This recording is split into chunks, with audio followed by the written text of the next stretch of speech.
Well, hello everyone, and a warm welcome to this webinar series on the theory of change.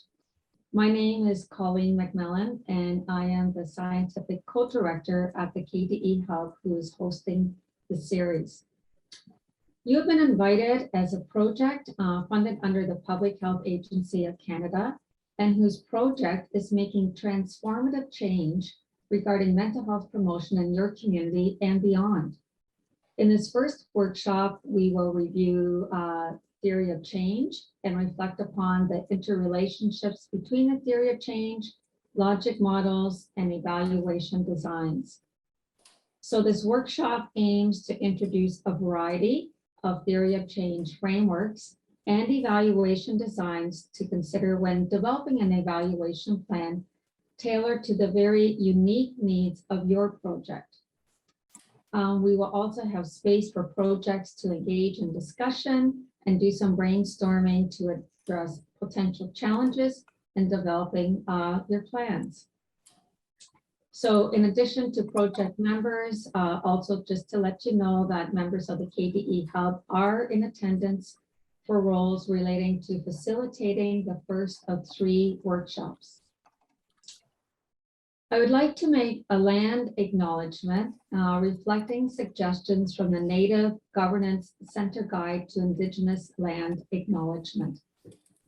So we have projects right across many different geographical sites originally owned and inhabited by many groups of Indigenous peoples.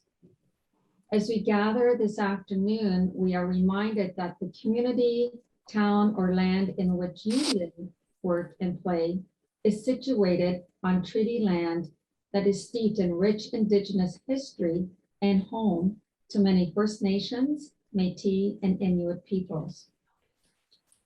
We have a responsibility for the stewardship for this appropriated land.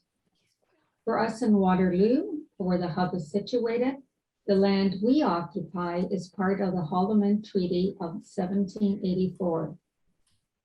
A formally ratified agreement acknowledging 6 miles on either side of the Grand River as treaty territory belonging to the 6 nations of the Grand River. I encourage everyone to reflect upon the importance of the treaty belonging to the land you are joining us from today.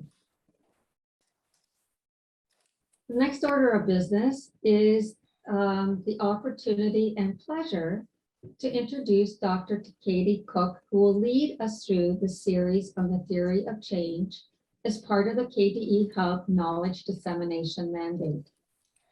Katie is an evaluation and research manager at the Hub. So Dr. Cook holds a PhD in community psychology from Wilfrid Laurier University. Katie has also worked in the field of research and evaluation for more than 15 years and has coordinated large and small community-based and academic evaluations. In addition, they've taught various aspects of evaluation, for example, logic models and data analysis for undergraduate, graduate, and professional audiences. Katie is a researcher, course instructor in the Social Development Studies program here at Renison University College, and is a passionate community advocate who lives in Kitchener, Ontario with their 2 cats. So on that note, again, it's my pleasure to hand over the workshop to Katie. Thank you so much, Colleen. So welcome everyone. As Colleen noted, my name's Katie and my pronouns are they, them, and I'm a research and evaluation manager here at the KDE Hub. I'm really excited to meet you all virtually today, and at some point I will get to see all or most of you.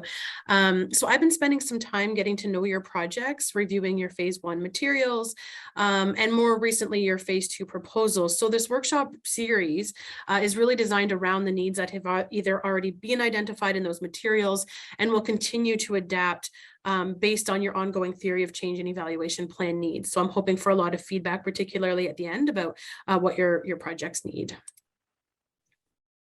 So this is our roadmap for today's session. We already sort of have done that check-in in the chat. And if you haven't done that yet, please feel free to do so.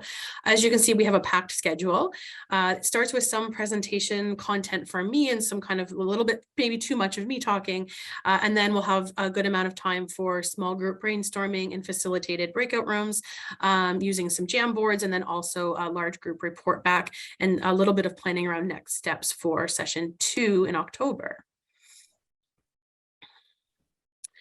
So the purpose of this series really is threefold. So first, we'd like to expand on the Theories of Change webinar that was offered last May in 2021. And on the right side of this slide, you'll find a link to that webinar brief if you'd like to check that out if you haven't already. So this particular workshop series will build on the 2021 webinar with more collaborative hands-on skill building and sharing across projects. So this is an opportunity for projects to connect, learn more about one another, and support one another in the theory of change and evaluation plan development process. And then the final purpose I have here of this series is to help you either prepare to create a theory of change and evaluation plan, or to help you build on maybe what you've already created. I know that you're all in different places with your theories of change and evaluation plan development, and my goal is to support unique needs and have you connecting around your unique needs throughout this process. And I do have on the slide here just a reminder of the Public Health Agency of Canada's requirements for the theories of change and evaluation plans, which are due December 15th, just to keep us grounded in this is sort of like the product that needs to be submitted.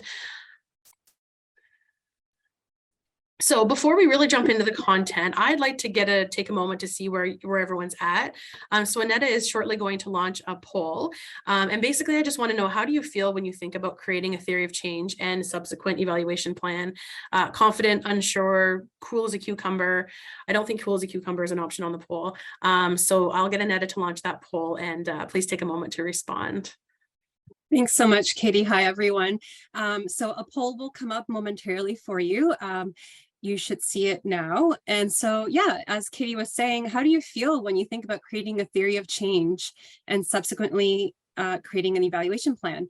And you can feel free to choose more than one of these sentiments. So are you excited, nervous, confused, confident, unsure, calm, knowledgeable, all of the above? It can be a mixture of emotions. You don't have to just be feeling one way about it.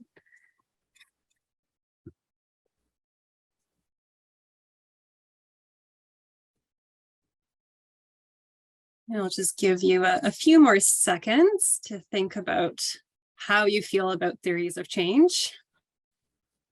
I think most people have voted. Okay, so I'm going to just end the poll now. And it seems like there's somewhat of a similar mixture of excitement and unsureness. Some folks seem very cool as a cucumber about it.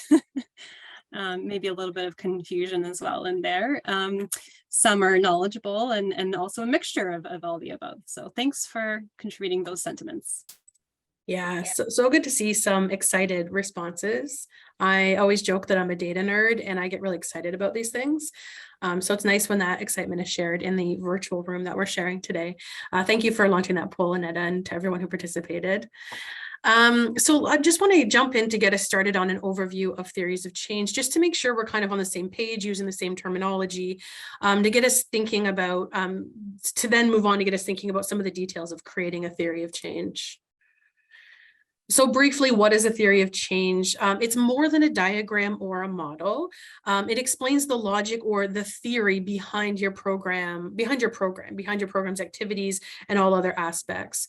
So a theory of change should explain and provide justification for the causal pathways between what we do, the square on the left here, and the effect that we plan to have or desire to have. So it's explaining that causal pathway between the two. A theory of change may be created at different times. So prior to the inception of a new program, during implementation, when shifts are maybe being made and adapted throughout implementation, or sometimes on the other end when a program has been implemented for some time and we're preparing for evaluation. These are all appropriate times to start, putting together a theory of change. In an ideal world, we might have the time, capacity, resources to create a thorough theory of change and even evaluation plan, at the very inception of a program, but that is rarely the case due to the real world scenario of time constraints, capacity, etc. And then a theory of change is a living document, so it can and does shift over time. It's not written in stone. It shifts as the target population, the program activities, as we saw during, the different parts of the pandemic, our activities sometimes have to shift. The context of the program might change. And so what you're creating now isn't written in stone, and it can be and should be adapted or built upon as resources and time allows. So as an example here, the theory of change at its core is meant to describe that causal pathway between what the activities of the program are offering. In this case, I've defined a program that the main activity here is a library storytime program for children ages 2 to 4 years old. And then the outcome that the program seeks to induce or create. So in this case, increase literacy skills by the time children are in kindergarten. So that is, why and how does participation in this library storytime lead to increased literacy skills in kindergarten? For whom does this intervention work? What amount of the activity, so how much story time does a child need to attend in order to experience that desired outcome? And then how might we measure these literacy skills? At what point do we consider literacy skills to be adequately increased? How are we defining that? All of these questions are fleshed out within a theory of change, all of these questions and more. So really the theory of change is giving us a look into the black box of this causal pathway of how a program works, for whom, why, in what contexts. So this stuff, the differences between theories of change and logic models is something that was covered in the May 2021 webinar, but I just wanted to mention it here briefly, again, get us all on the same page, make sure we have similar understandings of these things. A theory of change, it essentially, I like to say it provides the logic behind the logic model, the theory behind the program, hence theory of change. So while a theory of change does often include like a diagram, a model that we would maybe call a logic model in other contexts, here's where things get muddy. The theory of change, again, captures the theory behind why, how, and under what circumstances the components of that model are connected. So we're really, again, describing those causal pathways, the why behind all of our boxes and arrows. A theory of change, then, because of that, should include a pretty thorough written component that is explaining the relationships between those different components. It's not just the model. A logic model, on the other hand, tends to be more just at that descriptive level. So a logic model is more, this is what our program looks like, while a theory of change is more explanatory. For example, this is how our program works, for whom and under what circumstances. You can see we're answering a lot more questions in the theory of change beyond the descriptive pieces. So these are the main components of a theory of change, although it's important to note that not every theory of change includes each of these components in the same way, and they certainly won't contain the same level of detail for each component. These are just sort of those core components. These terms are all defined in the glossary that was sent out last week with the meeting link, so that should be a document that you have access to from that email. I'm not going to go over each of these in detail because it's really important to save some time for the workshopping component of this, and that's why we wanted to provide the glossary in advance. Although I do want to just highlight, I think I have two components here that I want to say a little bit more about and just kind of highlight some pointers for you before we move on away from these components of a theory of change.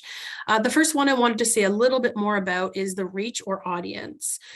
So we need to get this right. We need to describe our audience, our target population, our target audience for our program in order to really outline our scope of influence, right? If we're wanting to make influence at a policy level, but really our scope of influence, our reach or audience is maybe children and parents, then we can't measure things that might happen at a different level of influence. We really need to be clear about what is our reach and who is our audience. This then will determine what outputs and what outcomes we can feasibly measure and what indicators are relevant to the audience that we are affecting change in.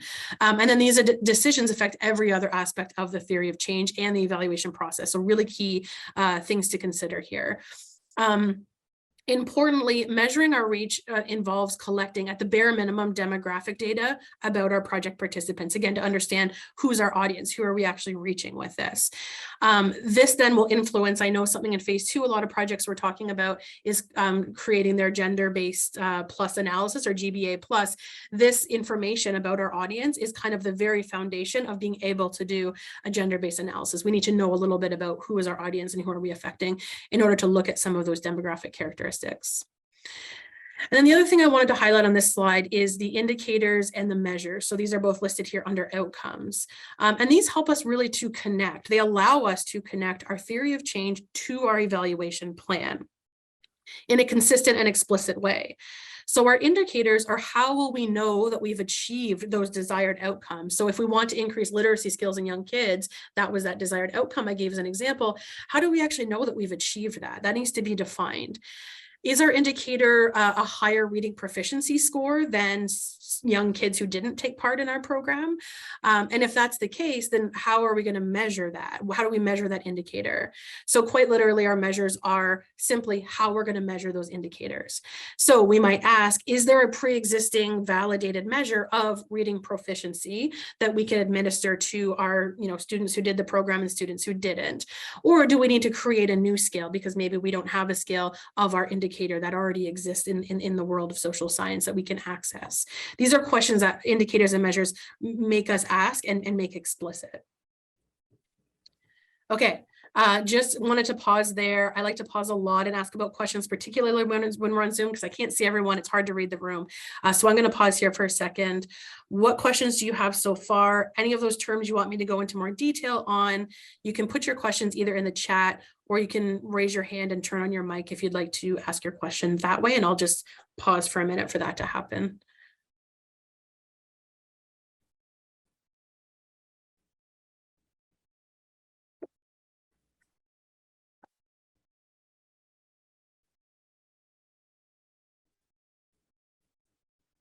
No questions coming in so far.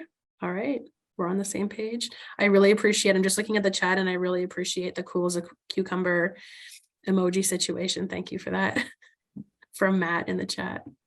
Thank you. All right, if there's no questions yet, I'll keep moving on. We have lots of opportunities to pause for questions. I just want to make sure those kind of core components are good before we move on to talking about some of the features of our theory of change and then talking about how we lay everything out, like what are the layouts. Katie, there's a comment from Magali. Yeah. And Magali is saying the reach is really hard. We work with service providers, but really we want to improve child development. So we measure the kids. Yeah, this is such a great point. And this is something that we'll touch on actually in just a moment. And moving forward when I'll talk about like complex relationships and nested levels of analysis. So you may have multiple levels of analysis that your program's working at, and that's something that can be represented in a theory of change. And I'll give you some examples of different layouts that allow you to do that, and then how that will maybe influence your measures, your indicators and measures as well. So really great point. Yeah, thanks for bringing that up. Okay, I'll keep moving along, and other questions, comments, feel free to continue to put them in the chat or like I said, I'll pause again in a few moments just to make sure we're moving along together and it's not just me moving along all by myself. All right, so some of the features of a theory of change. So we've discussed those various components, the things that go in the boxes, activities, inputs, etc. Reach, I went into detail on, measures and inputs, or measures and indicators, sorry. But now we need to discuss some of the features. So features are how we might represent the relationships between those different components. I know programs get really complicated, and we need to be able to show that complexity somehow in our model. Again, because it's not purely descriptive, it's also explanatory, the theory of change. That will help us explain the theory behind our program, behind the theory of change. So your theory of change may include, just starting at the top left here, feedback loops. And feedback loops is where you might have a cycle of activities, inputs, outputs that are all interconnected and maybe exist together and all need to happen in a cyclical manner before you maybe move on to another activity, output, etc. So we can represent those feedback loops within the theory of change in like a little circular motion, maybe, and I'll give an example of that within our larger model, our larger theory of change. we may also want to or need to show complex relationships within our theory of change. So for example, we may have outcomes intended for one specific audience and a different set of outcomes that are intended for a different audience or another audience. So a theory of change provides opportunities to represent some of that complexity within our program theory. And then of course, to explain that complexity in that explanatory document, which I'll get to in just a second here. You can see it's another feature of the theory of change. And here's just coming up back to the comment that was just made. You may have nested components that you want to include or need to include in your theory of change. For example, your program may offer activities or aim to create outcomes at multiple levels of analysis. So again, we may be working with kids and maybe also with families and maybe also with service providers, or like Magali's comment said, we may just be working with service providers, but looking for outcomes at that individual child level. And these are all nested within each other. The child is within the family might be within the organization. And we can represent this other level of complexity, these nested components within our theory of change. It's one of the features that might differentiate it from just a logic model. And then just getting to the legend and the explanatory document. These are sort of like features that can accompany our theory of change. So the legend is where we might use just like have a descriptive, like sometimes a theory of change will have all of the activities in different shades of red, all of the outputs in different shades of orange. And the legend can define all of those so that a reader or a viewer at a glance can kind of see how things are sitting together, kind of see where are the activities versus where are the outputs. That's where a legend can be helpful. Maybe a dotted line means one thing and a solid line means another thing. That all would go in your legend, so your reader can really understand what they're looking at and all the complex relationships. And then finally, I've already mentioned this explanatory document, but this is a document that would accompany that diagram or model to fully explain the rationale or the logic behind the contents of the boxes and the relationships between those various components. And then the third major component I want to talk about in this sort of upfront part one is the layout. So now that we've discussed those components, we can kind of move on to like, how are these things, the components with the features all fitting together? Like, what does this even look like? It feels really complicated. Spoiler, it is very complicated. So oftentimes when we see a theory of change or a logic model, they're often represented in quite a simplistic linear layout that reads from left to right and top to bottom usually. And this is relevant for many programs. There's no, it's not negative to have a simplistic linear theory of change, but it's not a good fit for other programs, for some programs and different ways of thinking or working or knowing in the world. So in 2021, one of the things that folks who attended that webinar had requested was some templates for creating a theory of change. So my goal today, if it isn't clear already, is just to provide examples. So to give you those examples of components and features, and now different layout examples, so that you can really decide what components to pull from and what layout makes the most sense for your projects. And then hopefully in collaboration and skill building with other projects when we get to our small group discussions. So I'm going to cover these few layouts today. The first is linear. And I mean, I've already kind of commented on this, but a linear theory of change may be from left to right and or top to bottom. And that's how it is read. And it tends to include just the basic components with the arrows between them. So not often having feedback loops and movement and some of this more complicated relationships represented. And I will give examples of each of these in just a second. I'm just going to define them and I'll give an example of each so you can really see what these look like. The next layout I want to suggest is what I'm calling dynamic linear. This is just a phrase that I'm using. It might not be something you see in the literature. I just kind of like fit for what I wanted to talk about. And this is similar to linear layouts in the ways that I've described, but you may include additional features within a linear model to create a dynamic linear layout. So for example, you might have complex relationships or feedback loops represented within a more linear theory of change model. So while it still might read from left to right and top to bottom, you can have little like feedback loops or complex relationships represented within them. And then finally, we have nonlinear styles. These are often circular, but they can be another shape. And a nonlinear layout can be used to represent complex relationships and nested components. And it can represent flow and movement within a program or within a project. So a nonlinear layout may be helpful for projects that want to represent their components in a more holistic way that maybe doesn't move from left to right in time. And it can be really helpful for including really in an integrated way the context and values around the theory of change model. So let's look at what some of these things look like and just give you some examples here. So this is an example of a linear model, a linear layout, sorry. And this theory of change, I mean, it's fairly self-explanatory. It reads from left to right and top to bottom, inputs, activities, outputs, outcomes, long-term impacts, probably what we're most familiar with when we think about logic models and theories of change. The dynamic linear example I wanted to suggest is, this is still reading from left to right, but they have tried to include, you can see an impact, we have a little bit of a feedback loop, although you will note it's not quite clear what the feedback loop is.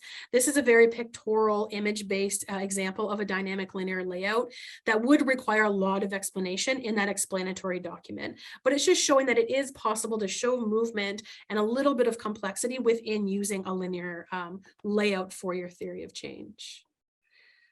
And then the non-linear layout, this is just one example.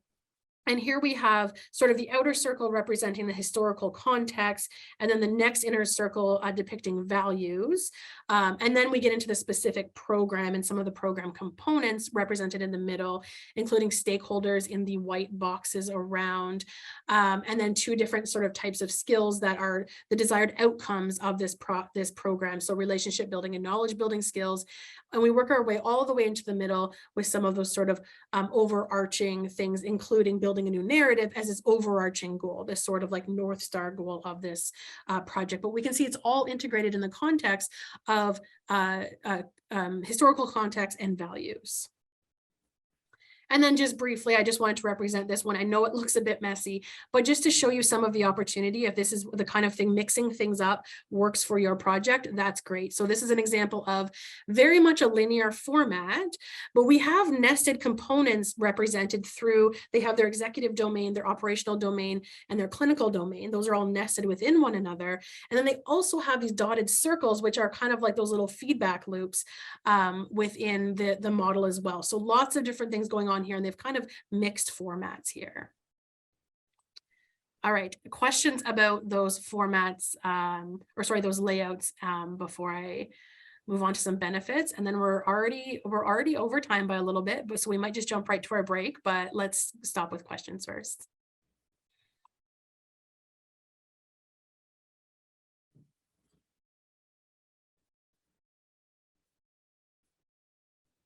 I see we have, oh, no. So I have a question directly for me about seeing a logic model and a representation, or logic model and a theory of change represented side by side. I don't think, I mean, you could do that, but they might, in some ways they could look the same. You can have a theory of change that looks exactly like a logic model. The difference is really providing space for complexity, and in that explanatory document, a logic model just stops at description, and the theory of change might go deeper into the explanatory, explaining the relationship. So that's why it's not just side by side, and that they're necessarily different components. It's that they have different approaches and different levels of depth to describing and explaining a project. The PowerPoint is been sent out in PDF, I believe. Can someone correct me if I'm wrong, Annetta? Yeah. Yes, it was, and I can forward it to Marlene. Great. Any other questions before I quickly jump forward?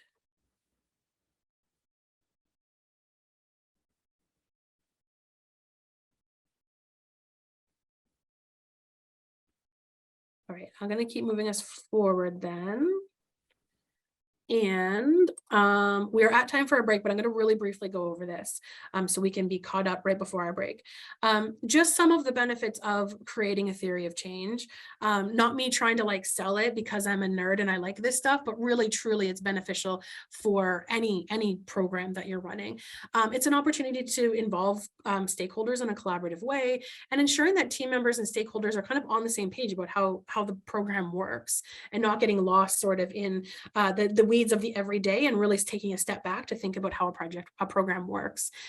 It makes explicit your program's underlying assumptions, which is really helpful for facilitating clarity, whether it's through institutional memory about your program. So someone coming in 5 years can look at the theory of change as a living document and see how things have developed and how things are meant to work. And then also in terms of communication for applying for grants or for scaling. Let's say we want to offer this program in another context with a new set of facilitators. Having a theory of change is a really good way to communicate. This is what we're doing here, and this is how it works. How can we transfer this to another context? And then finally, what you're all doing is preparing for evaluation and really getting clear about outlining indicators and measures of those key outcomes and really putting everything down in a logical way that's based in this theory. I am going to stop talking there for a moment and we're going to take a break. Maybe we can do a 7-minute break. We had planned a 10-minute break. Is a 7-minute break okay with folks? Yeah, okay, so maybe I'll suggest we come back at 1:38. Okay, I'm going to get started back in so that we have, well, I really want to leave a lot of time for our breakout room because that's really, for me, the exciting part of framing this as a workshop series is not just listening to me or anyone talk for an hour and a half, but getting a chance to like really do some of that brainstorming together about getting started or continuing moving forward, depending on where you're at. So moving on to section 2. So that was sort of section 1, laying the groundwork of sort of like really the groundwork of what is a theory of change and why might we use one or how might they be helpful. And so in this section, I want to offer some suggestions for actually getting started in developing a theory of change or moving forward in problem solving if you've already gotten started, maybe you have a draft, etc. So first, just a little bit about the connection between theories of change and evaluation. I've referred to this a few times, but really just to make it explicit. The theory of change is explaining how the program is working, that's the theory behind the program. So it's necessary to do this process really to identify potential gaps in those program components or in the logic of the program. And it makes explicit then moving into evaluation, what indicators and measures that we need in order to determine whether or not we've achieved those desired outcomes, either usually short term is what we're measuring, but maybe even also medium and long term goals in that target population. So the theory of change really is that starting point in developing a very solid evaluation plan. So just a quick overview of five of the types of evaluation. This is not an exhaustive list, but the ones I've included here are evaluation approaches that I saw represented across the various phase 2 applications. I think I've captured all of them here, although of course things may have changed in terms of your plans. But just to kind of quickly brief overview, essentially all of these types of evaluation are just asking different questions about the program theory, about that theory of change. So a process evaluation is asking whether the program is being implemented in the way that it was intended. So we're not looking at outcomes here. In this style of evaluation, we're measuring the inputs, the activities, and the outputs rather than measuring those outcomes. We're looking at the process of implementation. In the outcome evaluation, as it sounds, we're measuring outcomes. So this is where we're asking whether the program is achieving its desired and intended outcomes. So generally speaking, an outcome evaluation is measuring those short-term outcomes, those more direct outcomes that are measurable directly from participants, sometimes with a follow-up component to measure more medium-term and sometimes longer-term outcomes. Notably, long-term outcomes and the overarching impact or the overarching goal are very difficult to measure directly because we're talking about long-term, and sometimes with overarching goal, we're talking about outside that direct scope of influence, that direct audience, or that direct reach. Moving on, a developmental evaluation is asking how a program might be adapted during its simultaneous implementation. So with this type of evaluation, often it's used for like newer projects or newer programs, complex programs that are sometimes still in the process of development and implementation. And it allows for the measurement of both process and outcomes essentially at the same time. A principles-focused evaluation is asking how the program's overarching principles or values, as you can see, those are one of the components of our theory of change, how those are being put into practice in the implementation of a program.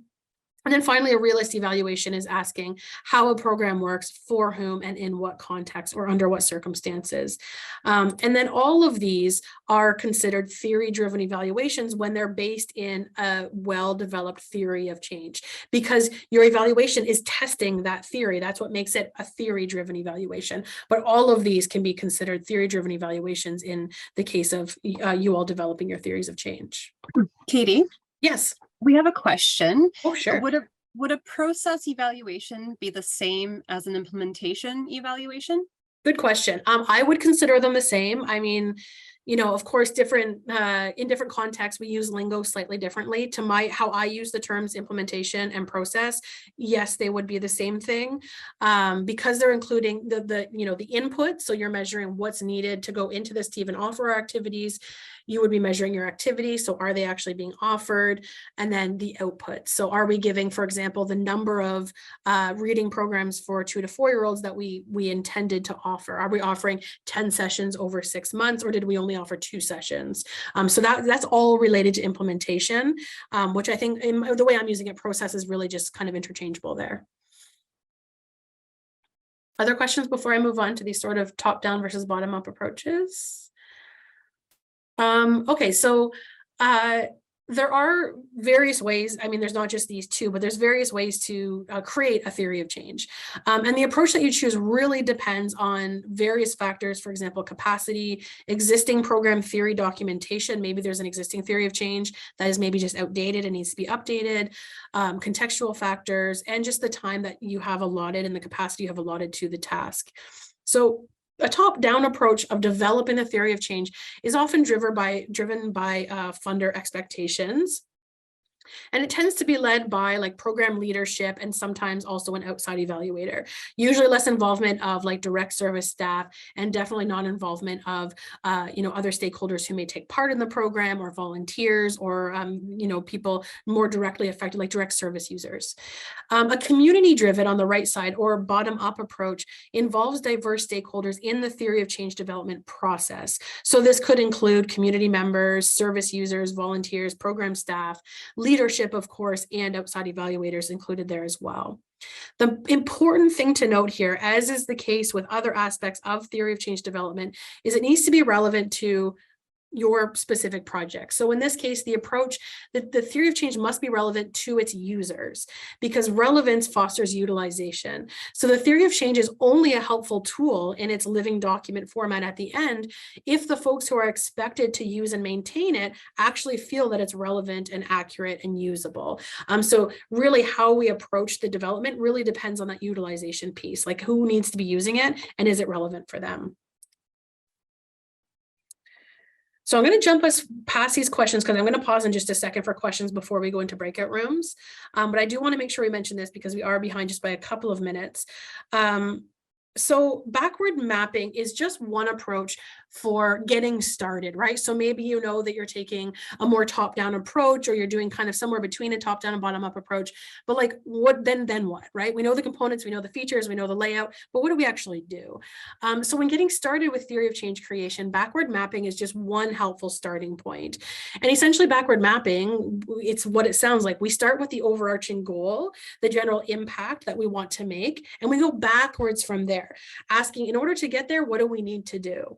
So getting started with your program's overarching goal, you would ask, well, what outcomes need to be achieved in order to say, yeah, we've met that goal? And moving backward from there, well, how will you know when you've achieved those outcomes? Moving backwards again, what audience do you need to reach in order to achieve those outcomes? Because if people aren't experiencing your program, they're not going to have the outcomes that you're intending from that program, from the activities. What outputs would lead to those desired outcomes in the target population? For example, how many workshops do you need to run for your participants in order to have that desired effect? Is it just running one, or do they need to come to the whole series, for example?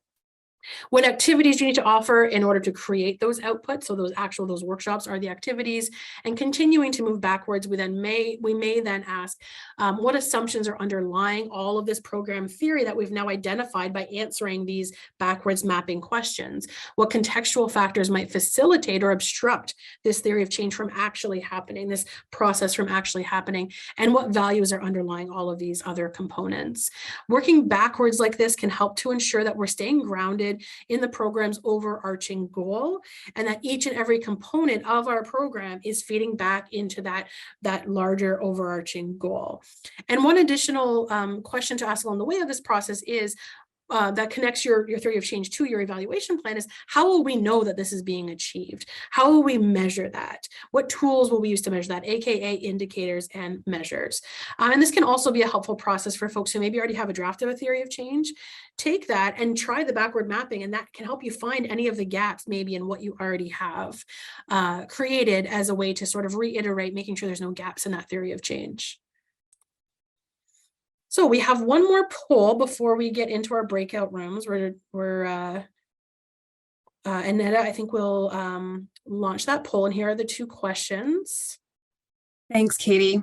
Yeah, so I'm going to launch these now. And so it is one poll, but it's got 2 questions. So please make sure that you do scroll all the way to the bottom to both see the second question and its response options. And for both of these, it's a single choice response option. So try to find the response that best describes where you're at. So the first question is, where are you currently at in your theory of change development process? So I'm not sure where to start. I'm in the beginning planning stages. Maybe you've started draft. Next response option is first draft completed, but it still needs some work. And then have a theory of change completed already. Have an existing theory of change, but it needs to be updated, or maybe you're somewhere else altogether. So if you keep scrolling, you'll see question 2. What approach do you think you will take or have already taken to developing your theory of change? So again, choose the best response option for your situation. And the responses there are bottom-up collaborative, top-down, a mix of both, a different approach, or maybe you're not sure. Okay, so we can see that it's a bit of a spread here, with some folks kind of seemingly towards the beginning of their work with theories of change, and others a little bit further down the line with maybe a first draft completed or having a theory of change completed. So that's kind of where they're at with theories of change. In terms of approaches, it seems like most people who did vote are wanting, or maybe are taking, a mix of both bottom-up collaborative and top-down, and some still not sure. Awesome. Thanks everyone for sharing. It's really helpful. I mean, for me, especially as we think about our next 2 sessions as well, and today's conversation, to really see where folks are at and get an initial idea of sort of where we're at in our conversation and how we can move forward together and do some of that brainstorming and problem solving together. So that moves us on to our brainstorming and discussion. So here's where we're going to be asking folks to talk to one another.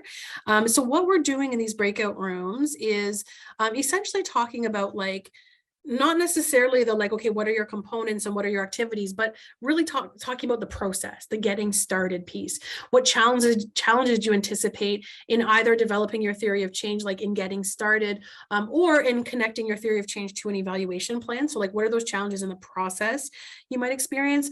And then also, if you have a theory of change, or maybe a first draft or a previous theory of change, maybe starting to identify, do you think are there any gaps that you feel exist in that current theory of change?